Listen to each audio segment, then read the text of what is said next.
podcast studios. This is After 9 with Scott and Kat. Hey now. Hello, friends. How are you, Kat? Oh, I'm great, thank you. Yourself? I'm good. Today is Thursday, the 13th of June. We have some DMs that we're going to get to in this episode of After 9. I've also got news from the Bank of Canada and a new Doug Ford video to play for you, Kat. We love it. We're here for it. Oh my God, this is a beautiful one. He's wearing like a fishing vest and oh God, it's so good. Yes. Anyway, we'll get to that coming up. Why don't we start off with DMs here? Because it seems like there's quite a few. Yeah, there are quite a few. So, and these will be kind of various and they span from all different kinds of podcasts. But let's start with talking about the podcast from just yesterday. We were talking about WestJet moving away from Hamilton Airport, right? Yep. This person's a WestJet in-flight employee who can say, in YYZ, by the way, which is Pearson, right? Mm-hmm. So they say it has everything to do with the crew and the schedule. It's shit.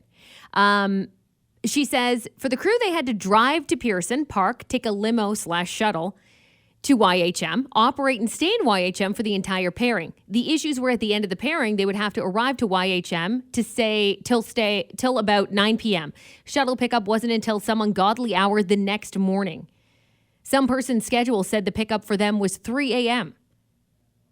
They no longer decided to do it. And there was a lack of people who were interested in doing that because how can they not figure that out? I don't understand that at all. Do they not? Okay, so I know for a fact that there's some in-flight crew and pilots, for example, in the Kitchener-Waterloo area, that are employed for Flair Airlines that fly out of Waterloo, and they just stay put in KW and stay in KW. So that's them not employing people from that area to make it more convenient for them and not limo busing it from Pearson to Hamilton. I don't know that they don't. I don't want to take a bus. If I've booked a flight, I don't want to take an hour bus ride through traffic to get to it. These are people that are working there. That's fucked up. It's totally fucked up. That's what she's saying. These are people that are working. This is the in-flight crew. So they hire you. Hey, guess what? You're going to be in Hamilton for the day. We have to shuttle you there, and you're not going to get home till 3 a.m. It's brutal. That's not right. So I understand why the employees don't want to do it. Yeah. I mean, they've screwed up this whole system. Well, why wouldn't you hire someone from Hamilton, though? Why can't you just do that? Yeah. Hire a crew in general from that area. I mean, that's how it works in Kitchener. There's a Kitchener-based crew. Yes. So I don't get it.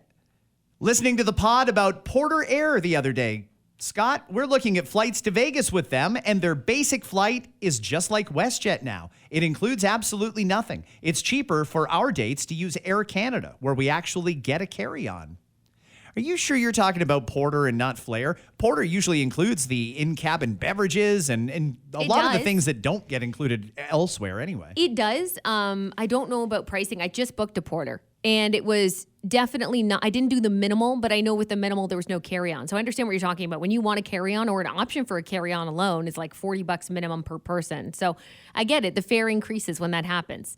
And then they'll take you to the next phase. There's usually like 3 phases of bookings too. I just went through it where it's like, oh yeah, that's a good price. That's fine. That seems fair. And then they're like, next phase is if you want to add this. Wait, what? That wasn't included? Okay, yeah, I want to add that. Even if you want an option to add it, you got to move from the basic package. So unless you're really good with just bringing a carry-on these flights and not giving a shit about anything else, you do have to pay more. I get it. This one is from Steven about the truck. The truck that had the bed up. Oh, so many messages about that yesterday. So I asked the question, because I don't fucking know anything about it, isn't there like an alarm that sounds? Doesn't something happen inside the cabin of that truck to alert you that your back is fucking up in the air? Like, help me out here, right? Apparently they call it a bucket. Yeah, I learned that too. So Steven says, I drive a truck, big rock truck now. I'm not sure if it's the same, but I would assume it is the same for dump trucks. The ones that can go on the highway. When my bucket is up, there's an annoying ass alarm that goes off. My truck doesn't go past 10 kilometers an hour. I assume it's the same, and Buddy was just very distracted on his cell phone or something. That's one hell of a distraction if that's the case. My goodness, yes, it is. Can I read one? Yeah, go ahead. Scott, story for your podcast about the CBSA border officers strike. I'm a longtime listener of you and Kat on the radio and on the After 9 podcast. You mentioned how on the most recent podcast, how to get rid of raccoons, about border officers striking, and you need to know they have been striking for over a month now. My partner came from Europe on a work visa and waited to enter the country for about 5 hours without food, water, or a bathroom break because they were on work to rule. I'd love to give you the full story and information on what happened when she arrived because it was ludicrous. I couldn't believe how embarrassed I was that this happened in a G7 country. Wow. I don't really know what went on with the border guards there, but I do know that this government is not looking for any more bad publicity, and a strike at the border would have been exactly that. So I don't know what we gave them. Hopefully they're happy. They haven't voted to ratify that deal yet, but that's got to be coming down soon. I think so. I got a number of messages as well from when we talked. This is May 30th's podcast, but we were talking about AJ McLean and Joey Fatone show. Oh, yeah. I got so many messages from people who listened to the pod and happened to go to that show. But they said it was incredible. A mix of BSB, says Mandy, a mix of NSYNC covers, show tunes, and some of their solo stuff. They even pulled audience participants up on the stage, which you'd never get at a BSB, NSYNC, or otherwise show, to get very interactive with the audience. The audience age was all ages. I went to the Niagara show. It was 2 hours long. So thank you for that. I think that sounds like, well, I mean, you and I were both kind of in already. We're like, yeah, I'd totally go to that. That'd be fun. Huh. I have a lot of questions here about the raccoon. Scott, what happened to the raccoon? Oh, yeah. You should update that. Lots of people were messaging me, don't shoot it. Don't worry. I was never going to shoot the thing. I was just going to scare it. And I'm happy to tell you the raccoon never came back after our little photo shoot a few weeks ago. It has not returned so far, which is great for the raccoon and great for me. So everybody wins. That's great. I'm glad that it didn't come back. Fuck that. Josh messages, hey, Kat, you talk about going to Vegas often. Yeah, I know. Is that my thing now? Is that what I'm known as? Going in July, only my second. You can help out with this, Scott. Sure. Going in July, it's only my second time. I'd like to ask if there's any recommendations or hidden gems. Okay, I'd recommend you avoid every nightclub in Vegas. I would. They're not worth it. They cost too much money. They are expensive. It depends on your... Can I just say that that's a big asterisk on all of it? How much money are you willing to spend? Because I can give you some cost-effective ones. We both can. We can also tell you the ones where you're going to pay a shitload, and it might be a very cool experience. Do the restaurants. If you're going to spend money, big money, go to some of the good dining experiences. Check out the sites, all that sort of stuff. Go to the casino. Yeah, I mean, that's why Vegas exists. But do not waste your money on those nightclubs. The speakeasies, obviously. I love the speakeasy. So every time I go to Vegas, I try to visit a different one because there's a billion of them. I still haven't been to the one in the Mob Museum. That, by the way, is like Old Vegas. So if you're going Old Vegas, check that out. Do not miss the Golden Nugget just to walk through it. Just take a fucking whiff of that place. It smells like old times. And then... It smells like history and piss. Another, Cosmopolitan's probably... I mean, I got married at Paris. I'm going back to Paris. I love that hotel. But aside from that, Cosmopolitan's probably one of my favorite hotels because it's so much fun. The Chandelier Bar is fun. But it's the hidden gems. The Ghost Donkey is a great speakeasy. It's behind the food court. You can look up a million videos online for that. But for me, it's those secret spots, those little hidden gems that I love so much about Vegas because there's so many of them. And otherwise, if you are in a cost-effective budget in Vegas, grab a patio beer and just people watch. It's the best people watching there'll ever be. Also, you're going in July. What the fuck are you thinking? Why? It's so goddamn hot. So I'll say the good news for you is there's a lot of indoor places for you to hop around. So find a hotel that's connected to other hotels and take that route as far as you possibly can. Take the free... I think the monorail's the one that's free and the tram is paid, or is it vice versa? I think it's vice versa. Okay, so vice versa. So take the tram, it's free. Obviously, you're going to have to pay a little bit, but it's worth it if you're going in the hot months to stay cool in the monorail. But have fun. Every visit to Vegas is different. That's what I love about it. I'll give you one more tip for Vegas. Request a room on one of the lower floors. If you're up on the 35th fucking floor, you're going to wait an hour for an elevator during peak time. And keep in mind, when it comes to those rooms and booking, it's kind of like going to Niagara Falls. Like, if you're like you've seen the falls, if you're good with not seeing the falls in your room, then pay a little less for a room where it doesn't really matter what your view is and how long are you going to spend in your room. By all means, if you're going with a group of people, like sometimes we'll get a suite in Vegas when we're going with a group because then everyone can be in our room. It's a suite. It's big. Fine. Otherwise, you don't need to spend that money on the big rooms. You really don't. You're going to spend most of your time out of your room. Okay. I've got one more. This is a good one too. Hey, Scott, I was listening to your podcast about exchanging rings for proposals. I was absolutely not going to propose to my now husband. However, here are a few unique things that we did that I think compromised the whole thing. I had to double check that I was reading that right, but I did. Oh, okay. I was there throughout the entire ring selecting process, from trying on rings to customization, even the payment. 2, 3 months after we got engaged, I bought him a nice smartwatch, which he loves and wears every day. I made him his favorite dinner and re-proposed to him with a gift card to get the watch so he could pick it out. I bought both the wedding bands with my money. If we were to get divorced, I would keep the engagement ring and the wedding band. He would keep his wedding band and he would keep his watch. Everything was similarly priced. Just my 2 cents. Love the pod. Longtime listener and fan. Have a great weekend. Oh, wow. Okay. That's a cool compromise. I get it. So everybody gets something. Yeah. Something to take away when the whole thing goes to shit. Is that right? Isn't it? And this is one of the reasons why people don't sign prenups is people never want to have that conversation. People never want to have the conversation of what happens if, when. But okay, we talk to our partners about everything. We do some incredibly intimate, personal shit with our partner. Yeah. We have our mouth ended around everything on there. Everything. And you don't want to have a conversation about what ifs? Yeah. You can have a conversation about what ifs in any type of area. What if we decide to get a dog? What if one of us loses our job? What if one of our parents needs to go into care and would we take care of them? Great point. Yeah. These are all things that you've got to discuss. Yeah. Listen to me. Go ahead. Everybody. Smack that shit. Smack that shit. You tell them. If I was going to smack that shit, I would have done it in a much more provocative way. You're absolutely right, though. And you know what? You nailed some key points that I think people don't think about because in the moment it doesn't matter. But if you're thinking forever, it does. And the parents, the families of the 2 people, that makes sense to discuss. Why would you not discuss what that looks like? One person might have one idea or wanting to move away. In their mind thinking like, I can move anywhere for my job. Who fucking cares? But the other person goes, what are you talking about? I want to be close to my family. That's a conversation that has to be had. And the earlier you have it, I think the better. Right? You have to communicate with your partner before you make that commitment. And the commitment isn't just an engagement or your vows. That could be even living together. You live with someone, and what if they change their mind? What happens then? Maybe, that means one of you has probably got to move out, get a new place. Are you set financially to go out on your own, or is there going to be some sort of a support mechanism, for example? All these things you have to work out in advance, guys. Don't be afraid to have those uncomfortable conversations with your partner because it will make things better in the long run. And I still think nobody should be allowed to get married unless they produce a prenup at the city hall when they go to get the thing. You should have to prove to them before they let you get married that you've already discussed what'll happen if you separate. Right. And it could be as simple as everything down the middle.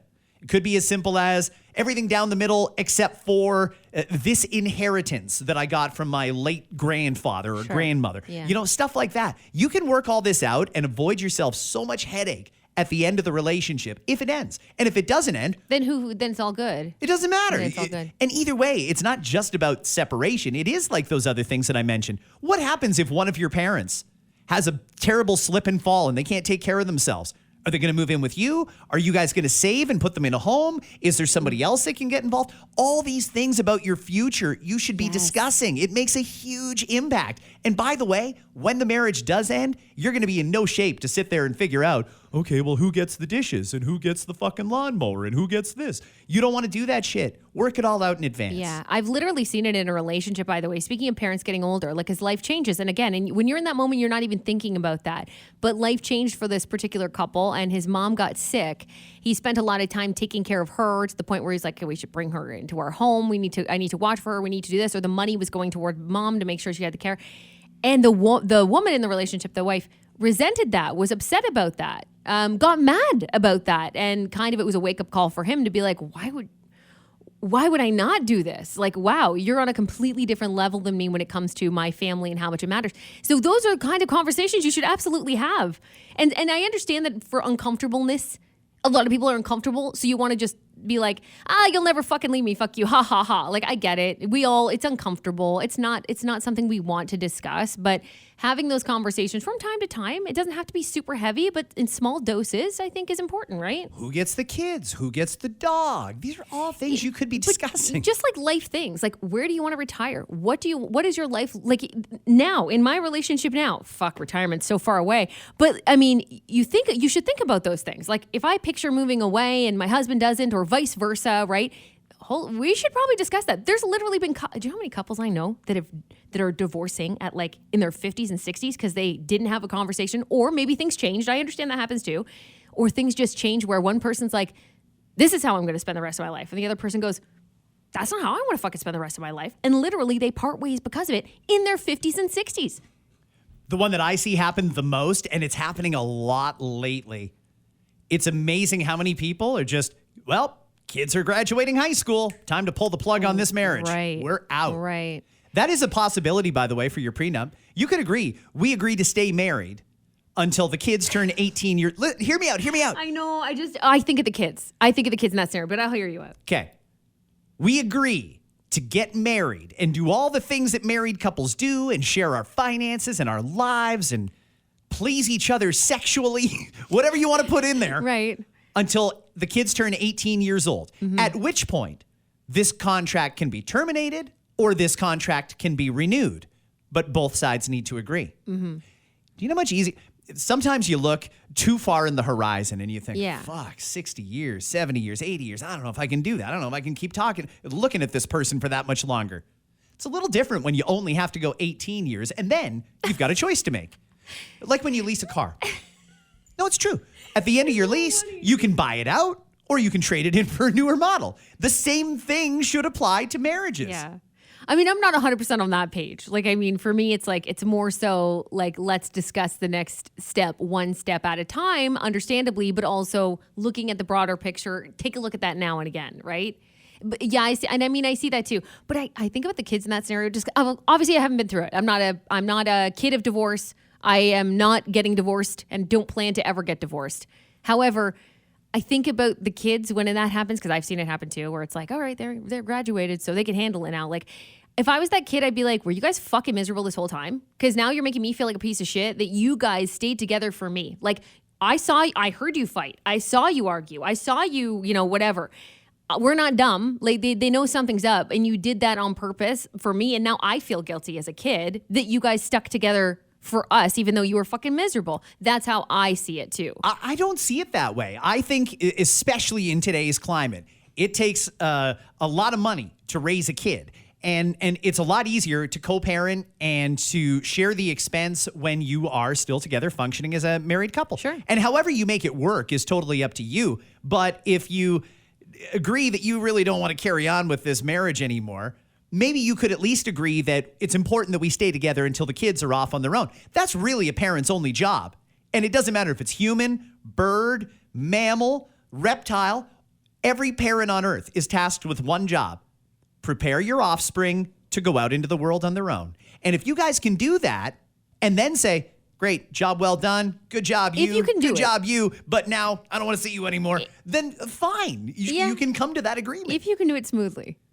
I think it's quite rare that you can actually do it smoothly and without the kids who are no longer really kids when they're in their teens, who could see, who have eyes and ears. I think that most of them are probably onto it. And I could be wrong. There could be scenarios where the kids are really fucking shocked when mom and dad are like, yeah, we don't fucking like each other. We just kind of did this for now. Like, I don't see how that could happen. But there's no reason to not even like each other. This could be a totally normal thing. If you're just toughing it out till your kids go to university or get a job or buy their first house or whatever it is, that's totally fine. The kids don't need to feel bad about it. You can be happy knowing that the end is nigh. Yeah. You don't need... I suppose this doesn't need to be 60 more years. It really only has to be how long until they graduate? Yeah, but if you have that deal, again, it's so weird to me. That's not how I'm choosing to live, okay? But totally understand everybody's different. So if that's how you're choosing to live, then like how do you not like, oh, that fucking like you said, like, a shiny new object over here, but I'm still with this person technically speaking. Like, all it takes is for someone to veer off knowing, I'm 2 years away from the kids. I'll fuck this person anyway. Like, and then it becomes a goddamn mess. Like, I just don't know if humans are equipped to actually handle that maturely and responsibly. I think there's a lot of humans that can't. But I do think with a little bit of communication, if everybody's on the same page, sure. Yeah, I think it can work for some couples. I just think it's rare. I think it's rare that couples can come out of that smooth on the other side. Agreed. But cool, man. Hey, everyone's different. Different strokes for different folks. Any more DMs? I think that's it. But I did tease that I was gonna DM about, or I had to send a DM. It's kind of awkward. What did you do? So I'm going away, beginning of summer kind of thing, right? And I'm going to a cottage. It's not my cottage. It's someone else's cottage. And I realized that I made the plans with this person. I haven't talked to them since. And I thought in my mind, it's been a couple of months. I should probably check in and make sure we're all good. I checked the date of the last time we had a conversation about it. And it was January. Oh. Am I still good? That's awkward. So now I have to send an awkward message of like, hey, am I still invited to come for Canada Day? And if you're not, you're kind of inviting yourself. But that's the thing is like, that's why it was more of a, hey, look. Totally understand if not. But let me know. I don't want to awkwardly show up and you'd be like, what the fuck are you doing here? Wow. Anyway, I got to send that DM today. Why are you sending the DM? Because my husband won't. No, I don't know. He just asked me to. So I said, fine. Summertime is coming, Kat, and I know summertime is great because you get to go out and be yourself and have fun and enjoy the weather. But occasionally, things go south. Maybe you just were having a great time at the park and bam, you fell. Who do you call in that situation? Well, if you've been done wrong, you've got to call a good lawyer. That's why the Diamond and Diamond team is so essential. Remember this number, 1-800-567-HURT. You call them when you get hurt. You know, and I think about this time of year, and you're absolutely right. Summertime kind of, you don't want to be scared of summertime, but it does open it up to a lot of different accidents, car accidents, people driving like maniacs. You could be the victim of all kinds of things, and Diamond is a great team. They've seen it all. They've done it all. They've nailed the case time and time again. They're really easy to get in touch with and free consultations galore too. So tell them about your story. There's a 24/7 hotline too, 1-800-567-HURT. Reach out to them, tell them your story, and they can tell you how they can help. You could also visit diamondlaw.ca. Hey, I got a surprise for you. Ready? Ready. Oh, yeah. When I was a kid, that song used to get me so hyped up. When it comes crashing down and it hurts inside. So the reason we're playing the Hulk Hogan theme is because Hulk Hogan is about to reinvent himself. And I think this is brilliant.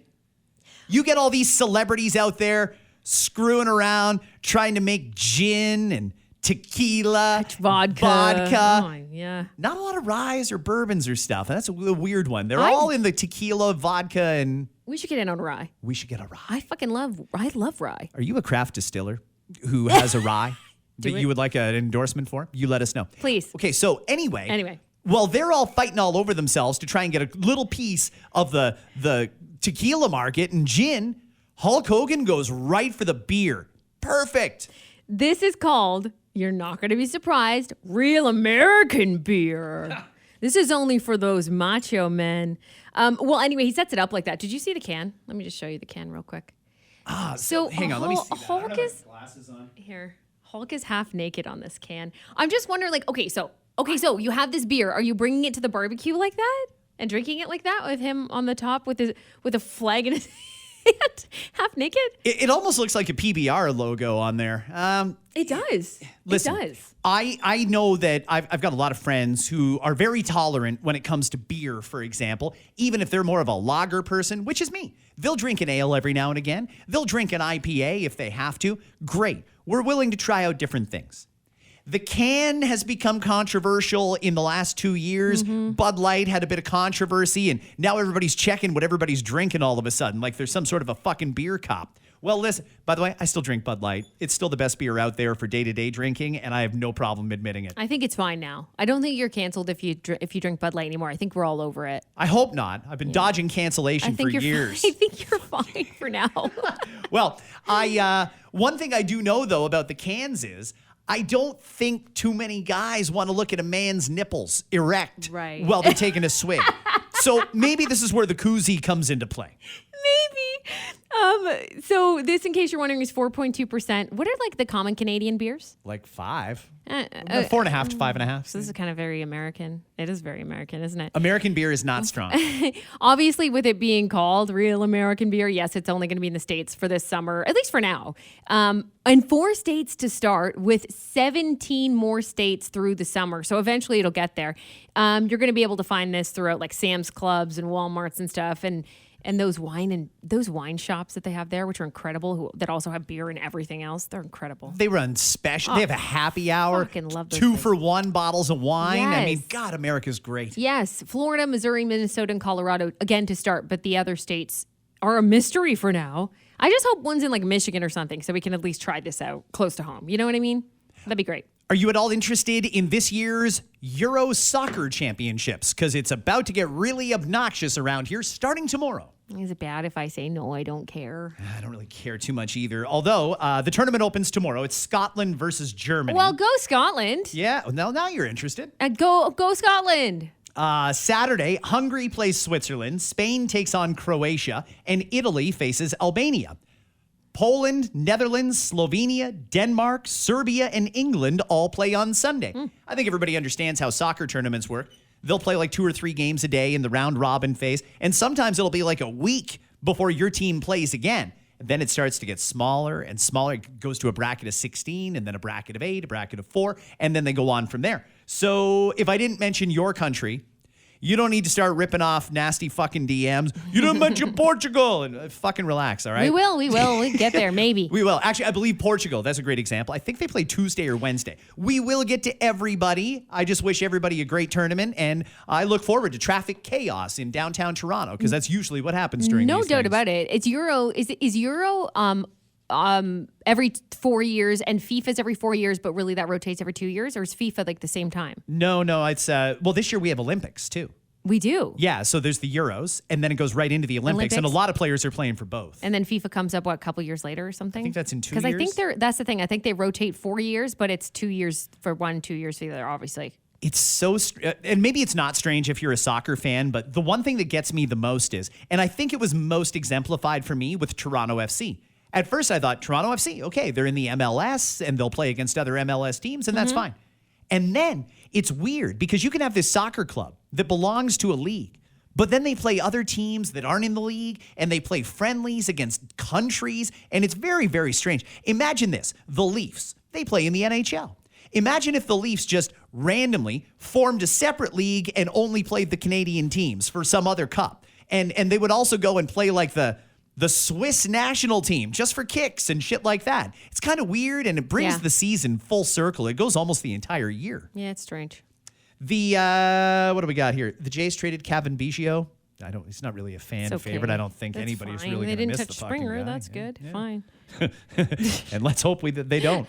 The organizers of the Nathan's Famous 4th of July hot dog eating contest, they're so fucking dumb. Like, honest to God. They've got this great thing going that came out of nowhere.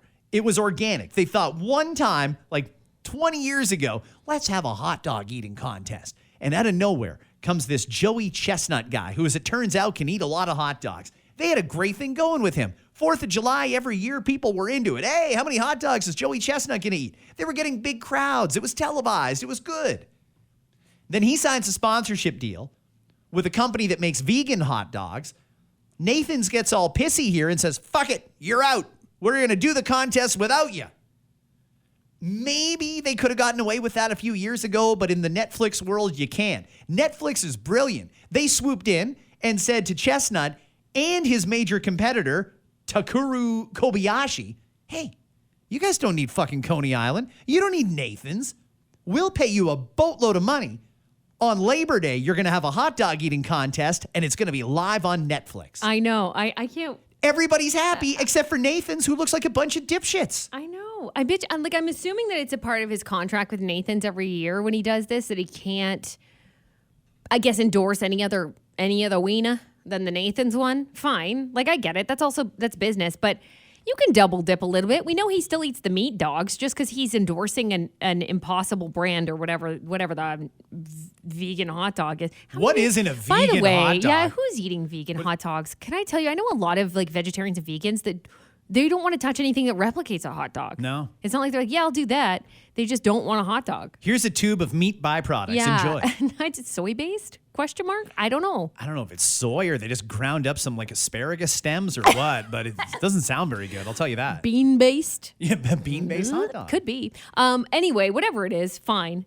What I want to know is, so if you're wondering, the location is to be determined. So they actually don't have a location or they haven't announced it yet. I could imagine them doing that at a place where there's going to be a huge crowd. You have to have a crowd for it. They're basically going to replicate that hot dog eating contest that we know on July 4th happens. Yeah. But they're going to do it on Labor Day. It's supposed to be like, what is it, 2 hours, this special? Yeah, I don't know what the undercard is What or what else they are do we for doing? that, but- What else are you doing? That the hot dog eating takes like less than 5 minutes. Are they going to have like a band play the pre-show or some shit? Yeah, it's a weird. I don't know what they're going to do. I mean, why didn't they just make this like the undercard for the Tyson and Jake Paul fight or something like that? That would have been much easier. They have to postpone that fight. They're postponing it. Till November. It's not that bad. They could have pushed the hot dog thing You back. think so? I don't know. Hot dogs can't wait, damn it. We need them now. They're ready. You got to eat them now or they'll go bad.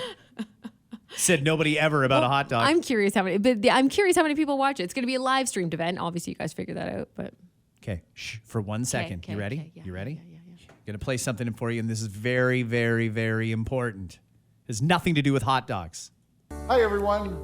This Father's Day, I hope you get outside and enjoy all Ontario has to offer. With approximately 250,000 lakes and over 100,000 kilometers of rivers, there's so many opportunities to take advantage of these waters. We're excited to remind you that across Ontario, we're Okay, so let me just narrate a little bit here.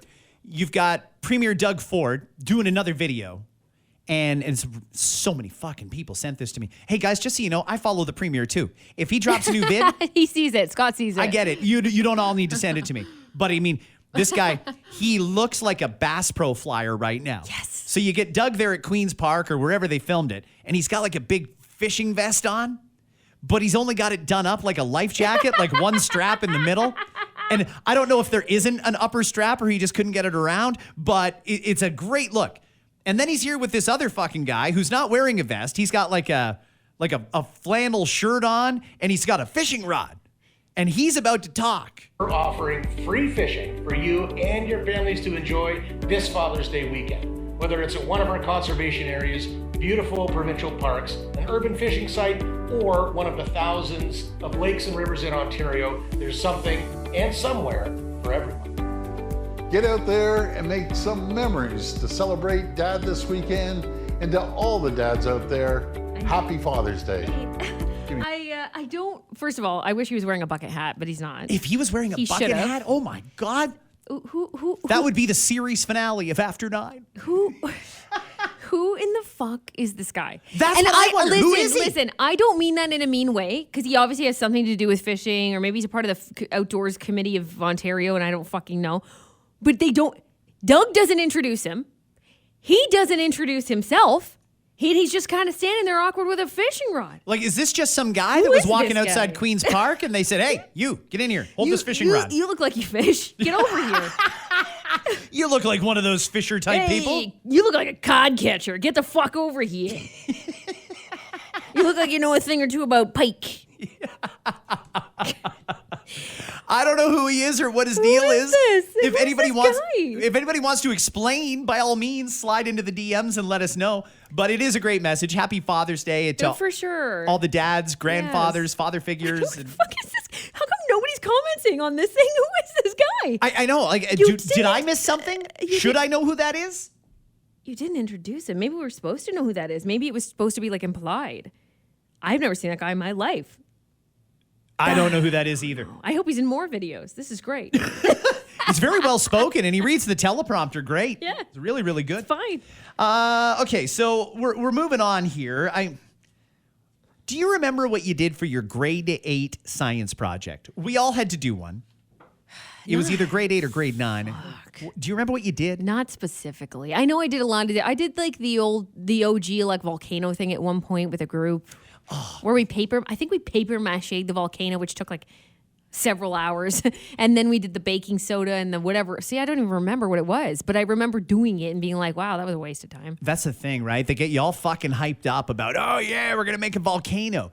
And you do your group project and it should take like an hour and they drag it out for 2 weeks and a whole fucking module on it. The problem with the volcano is it's very uneventful. You're ready for this big fucking thing and then it's more of just like a it sort of fizzles out and it's foamy and messy. And then the teacher's like, well, make sure you clean up. It's Like, more. I wish you would have told me that before I made it. I wish you would have, because I don't want to clean up all this now. It was more arts and crafts than it was science too. Because Yeah. I remember like painting the volcano and being like, what a waste! It's all fucking melted and shit. we worked on that for a while. Yeah, for my science project, at the time I thought I was going to be a genius. And I was half right. The project was I took 3 plants in 3 different colored bulbs, and I wanted to see if plants would grow better or worse depending on the color of light that it was getting exposed to 24/7. Neat project. Not a lot of practical application, though, because it's not like we ever get red light coming from the sky or a blue light coming from the sky. That's true. So it was kind of a bust, but I got a decent mark on it. Not as good as this kid in Burlington, though. His name is Evan Buds. He's an 8th grader.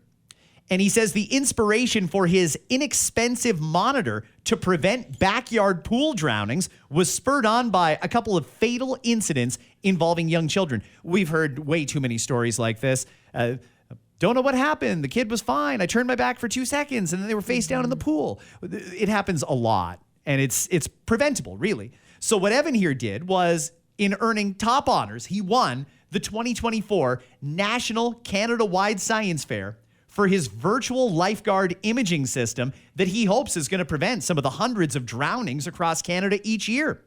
Here's how it works. The virtual lifeguard uses AI, and it can distinguish between swimming and drowning. And it alerts people that are there that somebody is in distress. It's a small screen. It could even be a phone that would activate it. He's created AI to the point where, and it's 98.5% accurate so far. Wow.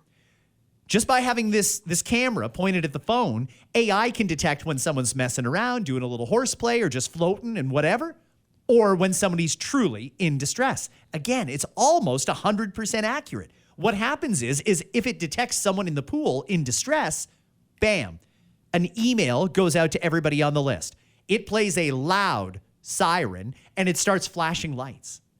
He says this is an inexpensive thing that could save lives. And my question is, how many millions of dollars is this kid going to make off of that from his grade 8 science project? I hope they put that in every freaking pool. Every that should be pool. like mandatory. I love this. Good for this kid. And this is it's kind of a kid here we're talking about. That's incredible. I know. How come it took a kid to do this and not many adults who, by the way, have been in the profession for a long time. Now, I understand, because there was someone who messaged us about this on the radio show today. It was like, everyone's taking our jobs. AI is taking the jobs. I don't fucking care, man. If we're talking about saving lives, I don't give 2 shits about a job over someone. And we're talking about pools, everyday pools. The pools in your backyard, right? Like, Yeah. This is a life-saving measure. Why would we not put this in? I think it's brilliant. Tell me I can go to, I don't know, Pioneer Pools, or I can go to Canadian Tire and drop like $100 and set this thing up near the edge of the pool, and I'm not going to have to worry about not knowing if someone's drowning in my pool. Yeah. This is great. I would totally spend that money. I see this being built in. Like, they have the light systems. A lot of them are built into the pools now, right? Like the lighting systems with the remotes and the whole 9. Yeah, I've got one. It's cool. Yeah, right? But they could build that right into it as well. You could build that right in. Absolutely. Yeah. You're right. There's a lens Easy, right there in right? the pool. Yeah. One other thing that person said that just sort of stuck with me is AI is taking all the jobs. I'm not seeing it yet. And from what we were told when AI started to emerge is that our business was the very first one that was going to be completely corrupted by AI. And so far, there's no evidence of that happening. I think AI is a lot of doom and gloom. They like to scare you about it. And sure, it's something that we should regulate and get out in front of and have some good common sense policies in place. But I mean, in this example here, that's not taking any jobs. In fact, it's going to create jobs making the actual product. The AI only alerts you that someone's drowning. You still need a person or a Yes. lifeguard The or someone public to pools. save them. Absolutely. And those public pools will still have people. It's not like they're just going to be cameras that alert. How does that save a life? It doesn't. This helps to save a life. This is an aid. This is something extra. It's not pulling the kid up from the water or the adult up from the water. Keep that in mind. We still need the people. This is just something to alert you. Kind of like when you have the reverse camera and beeping system in a lot of cars now, right? Same thing. It's not going to stop you from running someone over. unless you stop when it goes off. Then you'll get stopped. You know what I mean? It's a lot of people that have to go through with it too, but the AI is certainly helping in that area. I do see AI being dangerous in some ways, but in a lot of ways very helpful. We have to embrace it where we can. Hey guys, if you have time today and you're interested in playing a radio contest with us tomorrow morning around 8 a.m., this will be Friday, the 14th of June. Yes, it's going to be good. It's a Father's Day Know the Show. So you got to enter on our website. We'll draw 2 people randomly. Actually, we don't even do the draw. Our team does it. And we call you tomorrow morning, and Kat is going to, before the contest, ask me a bunch of questions about fatherhood. All you have to do is guess how I answered that question. And you've got a 50-50 chance on every one of those questions. Mm-hmm. You'll be playing against someone else. Whoever gets more right on Know the Show is going to win an amazing Father's Day prize pack, including golf foursome at the beautiful Hockley Valley Resort, courtesy of Attractions Ontario. The hot takes in this one are going to be great too. 915thebeat.com or energy953radio.ca. Now, if you listen to Kat and I on 103.1 Fresh Radio in London or on Fresh 93.1 in Barrie, this is for our morning show, this contest. We do not do anything fun for you people in London or Barrie. No, I'm kidding. I'm fucking kidding. We will have things. We're actually hoping to do more Scott and Kat contests across the board for everybody to enter. So keep listening for that because we had some great meetings about that. We have nonstop meetings. Trust us. So annoying. So many meetings, but we did have some good meetings about what's to come. So there's lots of fun stuff on the horizon. Last thing before we go, yesterday there was a panel in Montreal. Bank of Canada Governor Tiff Macklem announced that public trust in Canada's central bank needs to be rebuilt after being hit by post-pandemic inflation. Macklem says the Bank of Canada needs to find new ways to explain its policies to a wide range of people trying to navigate uncertain times. Macklem says the bout of inflation has made people feel cheated and angry because their paychecks don't stretch as far as they used to. Do you know what that tells me? I mean, everything I need to know about that son of a bitch, Tiff Macklem. If you don't say son of a bitch, it doesn't count. It doesn't count, right? I'm just renaming him. He's that son of a bitch, Tiff Macklem. Yeah. He doesn't get it. Like, this is the disconnect between Ottawa and the Ivory Towers and regular people. He thinks that we're all livid and going broke because of inflation. And while that certainly has hurt us, it was the cure is worse than the disease. It was raising interest rates that's hurting people to try and get inflation under control. I don't think it's even crossed his mind that it's actually inflation, or that inflation is not our number one concern. It was bad when it was up around 10, 12% and the grocery companies were just bending us all over. That was terrible. But to get it under control, they jacked up the interest rates to an insane, untenable level. And that's what's got people angry. He doesn't get it, though. He thinks we're all mad about inflation and thinks he's the hero for bringing inflation down. It's almost like he's living in a parallel universe, or he's got to get out more. Hey, Tiff, you know what you should do? You son of a bitch. You should go and wear a T-shirt that says, "My name is Tiff Macklem. I'm the governor of the Bank of Canada. I'm the one who raised your interest rates." Any comments?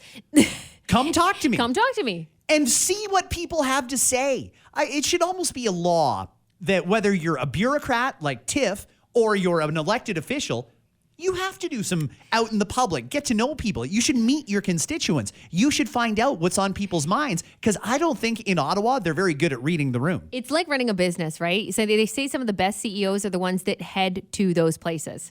Like the CEO of fucking DoorDash does DoorDash deliveries once a month. He's a dasher. Brilliant. Do more of that, please. We don't want you up in the tower here. We want you down. And it makes for the best business people. So why wouldn't it work here? Tiff, you should go and just walk through a neighborhood in suburban, wherever. Walk through a neighborhood in Mississauga, Barrie, London, Niagara Falls, St. Catharines. You pick it. Walk into a subdivision.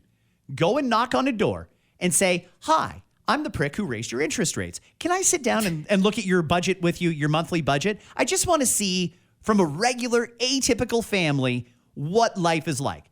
Because he's a multimillionaire, he runs the Bank of Canada. I don't know that he's necessarily done the math. If he finds out, well, the average family is bringing in a paycheck worth a couple grand a week, or even double paychecks, $4,000 a week, but the mortgage is $3,000, and there's costs to groceries and to cell phones and insurance for your car and your home, and there's maintenance and all these things, he would probably be shocked. His first question would probably be, oh, how are you doing it? Because I don't know how people are doing it. It's crazy that he thinks inflation is the biggest problem. I said it before, I'll take a 10% inflation for a little while to not have interest rates as high as they are. But on that, we got to go, everybody. Have a great Thursday. It's Throwback Thursday. Tomorrow, the Friday show. Is DB coming in tomorrow? I hope so. I believe he is.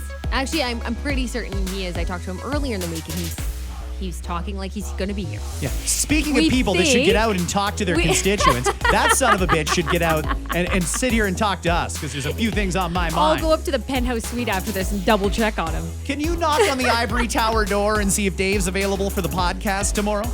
I think he'll be here. We'll all find out together, friends. Have yourself a good one. New York said that soon your driver's license will be available on your phone. Unfortunately, you have to wait 3 hours in line before opening the DMV app. A Florida man was arrested while allegedly walking around his neighborhood fully nude, or as that's also known, a Tampa tuxedo. According to a new Harvard study, aliens could be living among us, disguised as humans, or in a base inside the moon.